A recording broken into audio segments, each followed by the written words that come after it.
Olá, boa tarde. Hoje é dia 1º de novembro de 2018, no ar o programa Fundos Imobiliários, ao vivo aqui pela Infomoney TV. Hoje, quinta-feira, estamos ao vivo. Como amanhã é feriado, a gente antecipou e trouxe um programa especial, por dois motivos. Por um especial que eu vou trazer agora na abertura, não vou falar de fatos relevantes, e pelo convidado que traz uma qualidade na análise do cenário que é para poucos. Hoje eu converso com o Eduardo Levi, que vem aqui pela segunda vez. Eduardo, a gente estava conversando agora, esteve aqui em 2016, foi o terceiro convidado desse programa. Verdade. Já deixou muito conhecimento e agora vem atualizar e renovar esse conhecimento. Eu só aprendi de lá para cá. Aprendemos todos. Mas antes eu queria chamar a sua atenção pelo seguinte, ao invés de falar de fatos relevantes, dá uma olhada na sua tela aqui, ó. Eu preparei um especial sobre as eleições. Você deve estar lembrado que ao longo desse ano todo eu falei, olha, fundo imobiliário passa mais tranquilo pelas eleições, a volatilidade é menor, né? Eu já tinha feito um estudo simplesinho em 2014 e complementei esse estudo agora em 2018. Olha que interessante.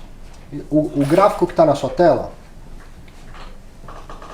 o Ibovespa em vermelho e o IFIX em azul. Isso nas eleições de 2014. Está vendo o quanto oscila a linha vermelha e o quanto a linha azul é muito mais estável ou menos volátil, né?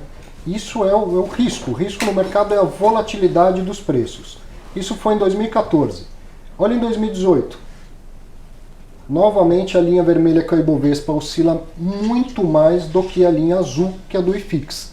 Então quem estava alocado em fundo imobiliário não se preocupou com esse vai e vem aí do mercado durante as eleições. Sai pesquisa, sobe um ponto, cai um ponto, aquela coisa toda. E legal, se você reparar, depois volta e olha com calma, a diferença de 2014 para 2018. Né? 2014 foi muito mais incerto o cenário eleitoral. Aqui, ó, põe na tela rapidinho, novamente, por favor.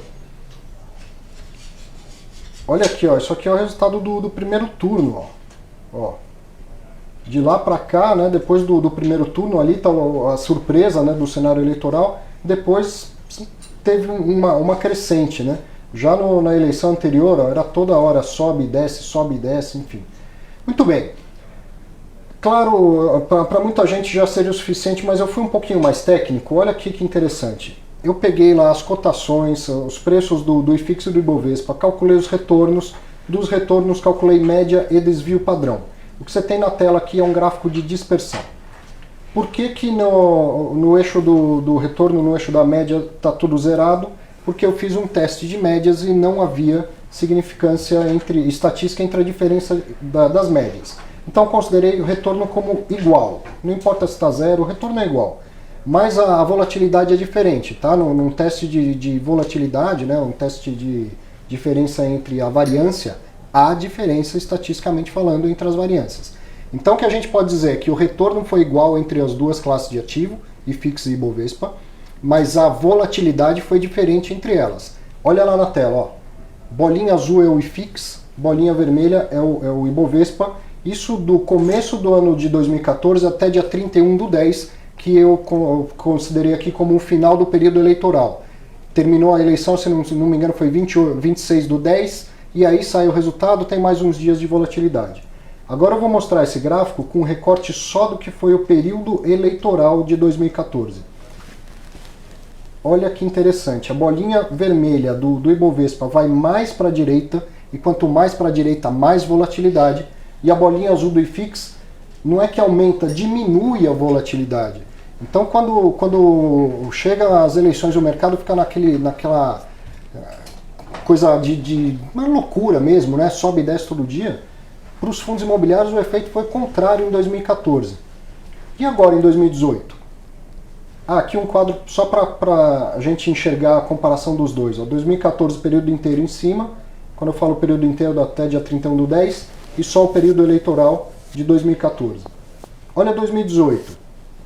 O IFIX do começo de 2018 até ontem, 31/10, volatilidade de 0,32%, são dados diários, tá? de retornos diários. E o Ibovespa 1,42%. Agora eu vou fazer um recorte só do período eleitoral, indo até 31/10, né? Para capturar também o resultado das eleições. Novamente, o IFIX vem para a esquerda, diminui a volatilidade durante as eleições, o Ibovespa aumenta a volatilidade durante as eleições. Olha lá, comparando os dois. Bacana, né? Parece que a gente tem um padrão e isso pode ser muito importante para quem faz gestão de recursos, para quem faz alocação de recursos. Tem aquele gestor que adora o risco. Opa, volatilidade para mim é oportunidade. Tem aquele investidor de longo prazo e o gestor de recursos de longo prazo que ele é avesso ao risco.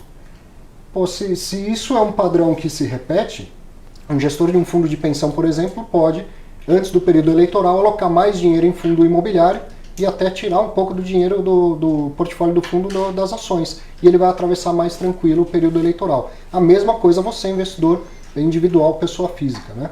Legal? Espero que você tenha gostado e espero receber um comentário sobre isso. Se entendeu, se não entendeu, me procura e me manda um comentário. Antes de eu falar com o Eduardo, ó, vou continuar, tenho falado dos fundos imobiliários pelo mundo. Essa semana trouxe mais um. Olha lá na sua tela. Falei já da Espanha, falei da Austrália, da África do Sul na semana passada. Já entreguei aqui que hoje eu vou falar da Austrália, onde são chamados de A-REITs. Foram criados em 1971. São 50 fundos imobiliários listados, uma capitalização de mercado de 77 bilhões de euros. Mercado muito grande lá.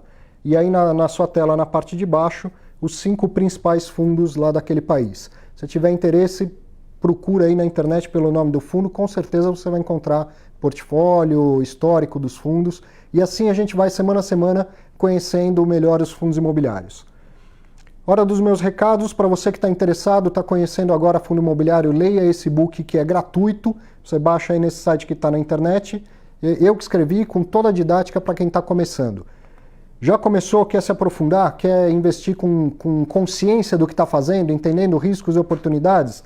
Curso online Viva de Renda com Fundos Imobiliários, que eu gravei aqui com o Infomoney e Educação. Você encontra lá no site do Infomoney, logo no site, no menu, você vai ver lá cursos. Encontre o curso lá, compre, você tem 12 meses de acesso e vai investir com tranquilidade. Muita gente já fez e o retorno que eu recebo é sempre muito positivo, né? As pessoas ficam muito satisfeitas ao assistir o curso. E por fim, ó, me encontra lá na minha página, manda um recado, diz o que achou desse estudo e o que achou da conversa com o Eduardo Levi, que começa agora, finalmente. Chega de abertura, Eduardo, que eu já falei demais e eu quero te ouvir. Obrigado mais uma vez por estar aqui, viu? Prazer é nosso e um privilégio para mim e para quem assiste. E me chamou a atenção o trabalho que você fez sobre volatilidade dos fundos imobiliários, comparando ao Ibovespa. Isso é realmente importante para o investidor, pessoa física principalmente, né? Existe muita especulação em bolsa. Sim.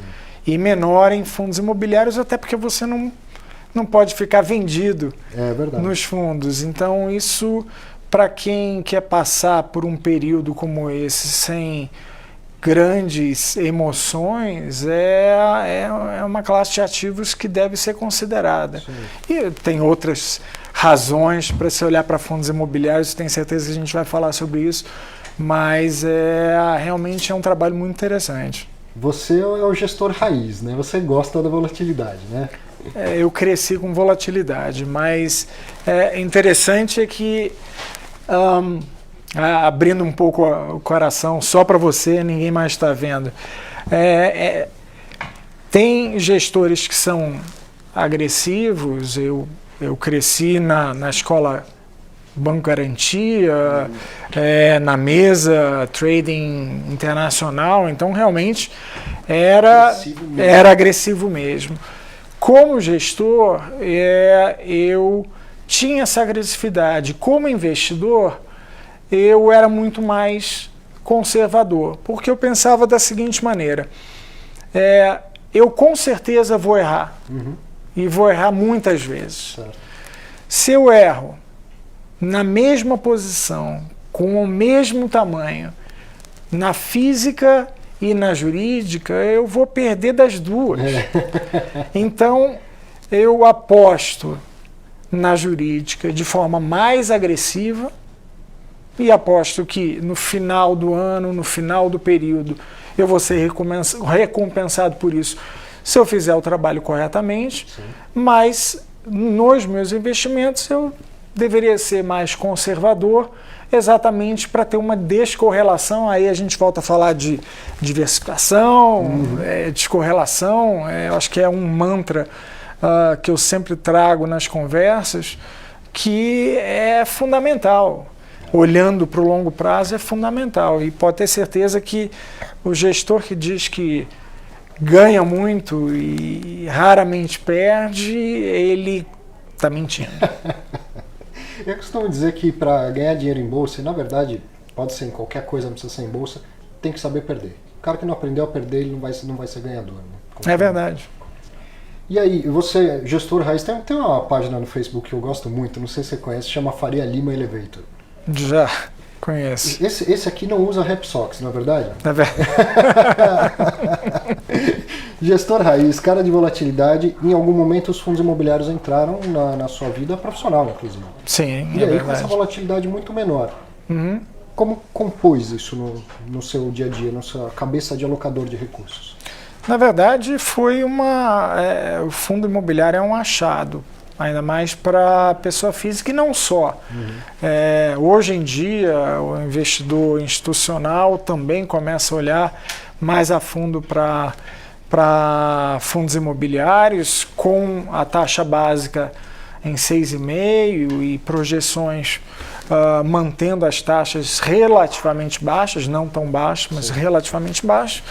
O investidor de todo perfil vai ter que olhar para outras oportunidades de retorno, comparando, obviamente, ou levando em consideração o risco corrido. O fundo imobiliário, ele tem no Brasil uma grande vantagem, que é a isenção fiscal no pagamento de dividendos. Então isso já atrai um investidor pessoa física que muitas vezes vive de renda, e mesmo que não viva de renda, tem esse ganho que é dado pelo governo, é dado pela Receita.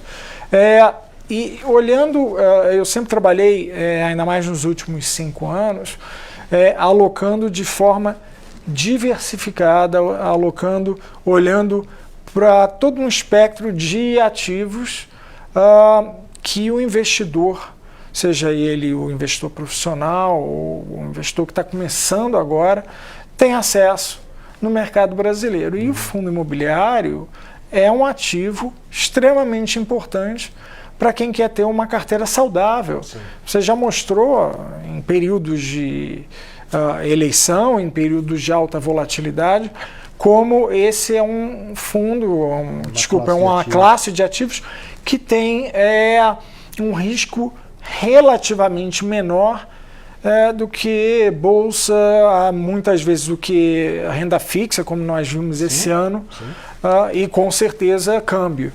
Então é uma composição de carteira que, levando em consideração o fundo imobiliário, você traz mais valor sem necessariamente elevar o risco.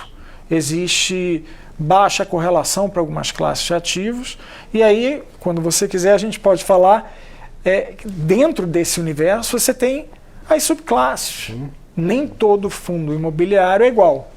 Exatamente.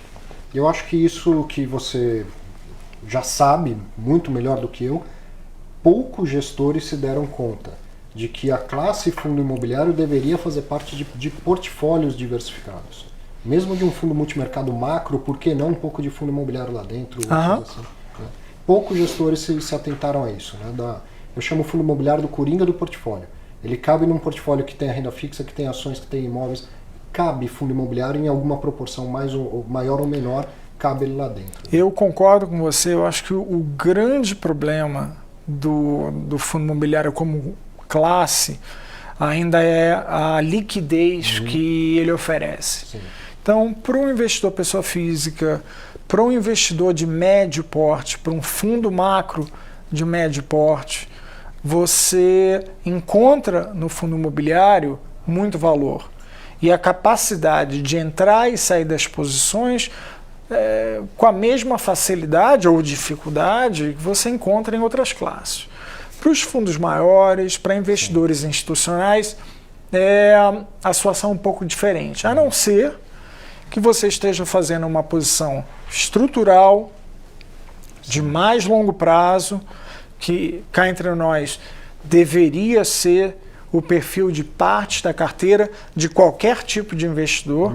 Aí sim você pode se posicionar apostando numa melhora estrutural do mercado, uma melhora macroeconômica e olhando para frente, olhando para um período de 3, 4, 5 anos e não necessariamente de 2, 3, 4, 5 meses. Bom, eu quero aproveitar para fazer esse olhar que você está falando. Vamos olhar para frente, né? Esse foi um ano, o tempo todo de precisa esperar passar a eleição, então a eleição passou. O cenário está dado. Não importa se ganhou A ou B, eu sempre falo isso, o mercado não tem muitas preferências, ele só não gosta de não saber qual é o cenário. A hora que o cenário está na mesa, os gestores fazem as suas alocações. O cenário está dado, Bolsonaro eleito, o ministério começa a ser composto, um monte de ideia acontecendo. Vem um pouco de volatilidade ainda, concorda? Não há dúvida nenhuma. O ministro vai ser esse, agora não vai ser mais, o ministro falou uma bobagem na imprensa e tal, vem um pouco de volatilidade, mas isso vai diminuindo e a volatilidade nada mais é do que a incerteza, né, pro leigo. Então a incerteza vai diminuindo e as coisas vão ficando mais claras. O que você está enxergando daqui para frente e como que você faria uma alocação agora? Você até falou, agora há pouco a gente estava batendo papo, que no curtíssimo prazo tem coisa mais interessante que fundo imobiliário, mas que o cenário mostra uma qualidade no longo prazo para os fundos imobiliários. Sim, é verdade. O vetor aponta para cima no momento. A gente já viu que, à medida em que a vitória do presidente eleito parecia mais próxima, os mercados reagiram positivamente. Quando eu olho para 2019, eu não olho necessariamente para o mercado que vai subir sem parar. Sim. Que vai ter o mesmo retorno que nós vimos em 2016 e 2017. Mas eu vejo um mercado com uma volatilidade menor do que a observada naqueles anos. E uma volatilidade menor é extremamente importante, porque dá uma segurança maior ao investidor para que ele entre e faça um investimento, ainda mais agora que a taxa de juros básica está em 6,5%. Não vamos esquecer, e eu acho que é importante que os investidores em geral entendam que a taxa de juros básica de 6,5%, ela nada mais é do que a taxa praticada pelo Banco Central hoje. A curva de juros, a curva DI que você encontra na BMF, é que te diz qual é o custo do dinheiro para 1 ano, para 2, para 3 anos. E aí você já começa a ver prêmios mais elevados. Você não tem 6,5% de taxa de juros por 1, 2, 3 anos. Mas, ao mesmo tempo, houve uma melhora desse custo ao longo dos últimos 3, 4 meses. A gente viu, desde maio, uma abertura, uma alta das taxas muito elevada. As taxas, a partir de 2021, chegaram a bater 13,5%, 14%, níveis ainda pré-impeachment, e isso veio cedendo fortemente, culminando, obviamente, com o resultado do segundo turno. Hoje você tem uma projeção de juros que ainda te dá, na renda fixa, uma capacidade de ganho interessante. Com isso, você pode começar a olhar para crédito, um governo mais estável, com bons ministros, uma equipe econômica pró-mercado, um governo pró-mercado que olhe e comece a trabalhar as reformas tão importantes, podem trazer valor para esses ativos. Isso pode ajudar a taxa de juros a fechar um pouco mais, a taxa longa. Isso pode ajudar a bolsa, sem dúvida nenhuma, o resultado das empresas, porque aumenta também a confiança tanto do investidor como do consumidor e, obviamente, do empresário. E dentro disso tudo você tem os fundos imobiliários que guardam uma correlação interessante para a renda fixa, para o juro real.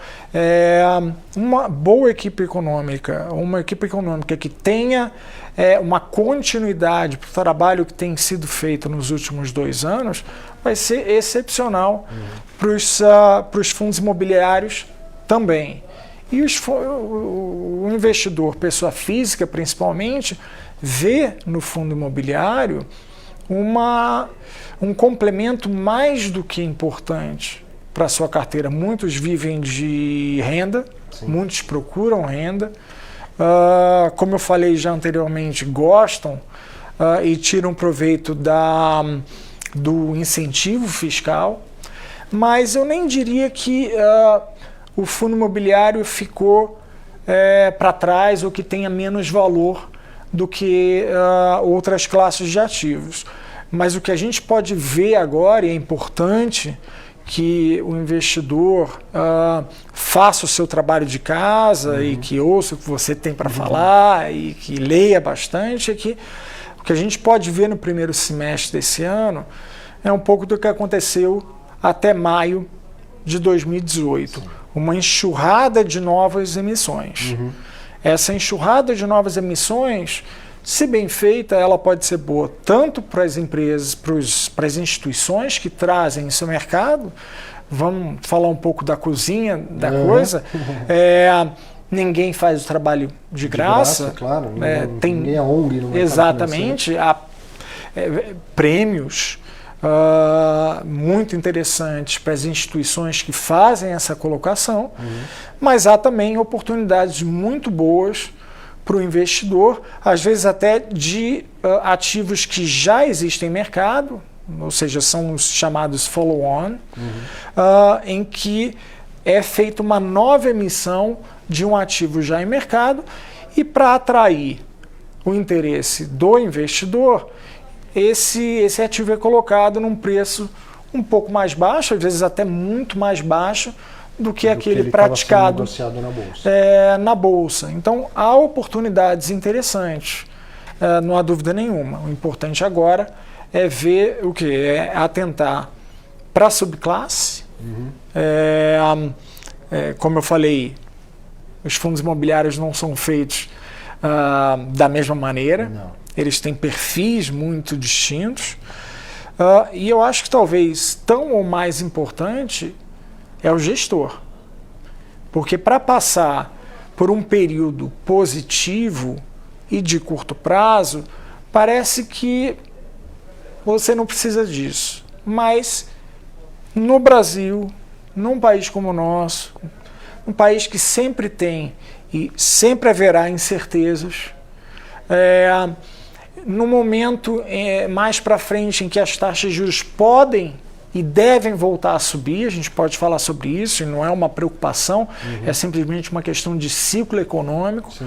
É importante você ter do seu lado, via fundo imobiliário, gestores que sabem tocar aquele fundo e sabem fazer uma gestão não só quando tudo está bem, claro, mas também quando as coisas precisam de uma gestão ativa mais próxima, mais a fundo. O que eu acho de bom disso que você está falando, que os bons, os melhores gestores vão ser sempre minoria. Os bons jogadores de futebol são minoria, enfim. Mas esses bons atravessaram um período de crise, já atravessaram um período muito bom, já atravessaram um período de crise, eles estão cada vez mais treinados e com experiência para se tornarem melhores gestores. Sim, ainda, né? Com certeza. Fala um pouco das subclasses que você queria falar. Assim. Se fosse fazer uma alocação agora, você colocaria em lajes corporativas, você colocaria, ou em que você não colocaria, ou, enfim. Eu acho que, primeiro, a tendência é de diminuição da vacância agora a partir de 2019, no que diz respeito às lajes corporativas. Então, não há dúvida alguma que lajes corporativas são extremamente importantes para a composição saudável de uma carteira diversificada de fundos imobiliários. Me preocupa muito, nesse momento, os fundos monoativos. Certo. Esses fundos monoativos, boa parte deles, tem um carregamento, tem um dividendo muito baixo, muito mais baixo do que o CDI, do que o custo do dinheiro. E o case por trás dele, normalmente, é um ganho de capital apostando que numa melhora extrema do mercado, nos próximos 18 a 24 meses, você tenha interesse de compra, muitas vezes por parte de um investidor estrangeiro, daquele ativo específico e que compraria por um metro quadrado muito mais alto do que o praticado hoje. Sim. São muitas variáveis. Essa história, nos últimos 2 anos, já apareceu várias vezes. Você apostar nisso é muito difícil, primeiro porque você não tem acesso a essa informação. 2, enquanto não acontece, você vai ter um carregamento muito mais baixo. Há fundos conhecidos e grandes no mercado que tem um carregamento, tem um dividendo de 2,5%, 3%. Se você deixa em qualquer fundo DI, você recebe 6%. Sim. Então, tem que dar tudo muito certo, essa teoria de que no futuro alguém vai fazer uma oferta pelo aquele imóvel, ela tem que dar certo e a oferta ainda tem que cobrir o que você deixou de ganhar no período. Exatamente. É difícil que isso aconteça, né? E o investidor precisa aprovar. Isso. Porque isso vai à Assembleia e a maioria qualificada, um quórum qualificado precisa aprovar a venda desse ativo para que efetivamente o ativo seja vendido e o fundo desfeito e pago então aos investidores. Sim. Então, fundos de laje corporativa monoativo, hoje eu olharia com muito cuidado. Aí você tem os multi-ativos, que muitas vezes contam com uma gestão mais ativa, e há valor nessa subclasse. Os fundos de CRI também trazem valor, mas aí é importante saber exatamente o gestor e a equipe por trás disso, porque CRI é crédito, é risco. E é importante saber que risco é esse. Em períodos de piora de mercado, esses são fundos que trazem uma certa segurança, uma certa proteção. Foi o que aconteceu, por exemplo, todo o período todo esse período, exatamente. 2015 e 2016. Esse ano também, durante o pior da crise, esses fundos se comportaram de maneira melhor. Mas é muito importante você entender quem são os gestores e qual a composição dessa carteira. Lembrando, inclusive, muitos CRIs têm como indexador o IGPM. E o IGPM esse ano muito alto, mas nem todos eles são indexados ao IGP e nem todas as carteiras têm um percentual elevadíssimo em IGP. Muitos deles têm, sem dar nomes aos bois, que você tem talvez 25%, 30% apenas dos CRIs indexados a IGP e os outros 70%, 75% indexados a IPCA ou ao próprio CDI. E indexado ao CDI, indexado ao IPCA, você não teve ganhos muito mais interessantes do que o IGP esse ano, que subiu, obviamente, muito pela desvalorização, pela alta do petróleo, que não tem a mesma composição no IPCA. O fundo de papel, o fundo de CRI, ele é mais defensivo quando a situação global, né, a situação da economia vai mal, mas quando você espera que a situação da economia vai melhorar, ele não acompanha como o tijolo. Exatamente. Posso definir assim? Você pode definir isso. Então, é importante. Ele é bom, talvez, para um carregamento, para o dividendo, mas uma boa carteira, ela leva em consideração isso e deve levar em consideração também um cenário mais positivo em que você dependa também do ganho de capital. Sim. Agora, para diversificar tem que estar lá dentro, né? Um pouquinho tem que ter lá também. Tem que ter um pouco lá, não há dúvida nenhuma. A produção já está fazendo aquele sinal que tem que terminar. Eu vou abusar deles por uma última pergunta rapidinha e daquelas que você não estava nem pensando que ia fazer. Você fez mestrado em cinema. Eu fiz mestrado em cinema. Eu posso ser enviesado porque eu sou professor, mas eu tenho absoluta certeza de que estudar é 100% de retorno. Ninguém perde nada quando estuda, e pelo contrário ganha. Uhum. O que conhecer cinema, roteiro, ficção te ajuda como gestor no mercado financeiro? Eu não vou falar de ficção porque eu vou acabar falando alguma coisa que eu não deveria falar. Mas a verdade é a seguinte, quando você trata de cinema e ainda mais produção, isso me ajudou, em primeiro lugar, a ser um melhor gestor de gente. Uhum. E também a dar mais valor ao dinheiro. No mercado financeiro, ainda mais vindo de um background de trader, essa compra e venda, ainda mais hoje em dia que é tudo feito via sistemas computadorizados, parece um videogame mais do que qualquer outra coisa. Quando você trabalha com pessoas e você sabe exatamente quanto custa cada coisa, cada elemento da tua produção, você aprende a dar mais valor a esse dinheiro. E isso, para quem faz gestão para a pessoa física, é extremamente importante. Eu acho que para qualquer investidor, mas é extremamente importante. Então aí eu estou falando um pouco de mim, abrindo um pouco aqui o divã, mas eu fui fazer o mestrado em um assunto em que eu sempre fui apaixonado. Uhum. E eu tirei disso, talvez, acredito eu, ser um melhor gestor de gente e entender melhor a cabeça do investidor. Eu escrevo sobre finanças comportamentais hoje porque eu tive essa experiência lá atrás. Muito bom.